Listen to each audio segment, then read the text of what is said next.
জি, আমার নাম লায়লা বেগম। আপনার স্বামীর নাম? আমার স্বামীর নাম আলাউদ্দিন মেম্বার, আলাউদ্দিন মোহাম্মদ আলাউদ্দিন। জি, আপনাদের ঘর বাড়ি কে ভাঙচুর করছিল?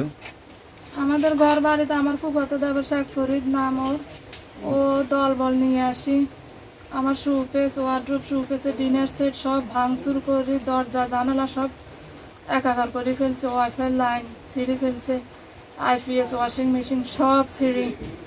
আমি আলমারির ভিতর মসজিদে টাকা থুইছিলাম আমানত হিসেবে, ওই টাকাগুলো সব কত টাকা হইতে পারে? প্রায় 1 লাখের মতন। ওই টাকাগুলো সব নিয়ে গেছে, স্বর্ণ গয়না, আমার আলমারি কাপড় চোপড় সব তন্ন তন্ন করে ফেলছে, কিছুই রাখে না আমার ঘরে। আমি এখন এদের উপযুক্ত সুষ্ঠু বিচার চাই। আমরা বাড়ি ঘরে থাকতে পারতেছি না এদের আতঙ্কে।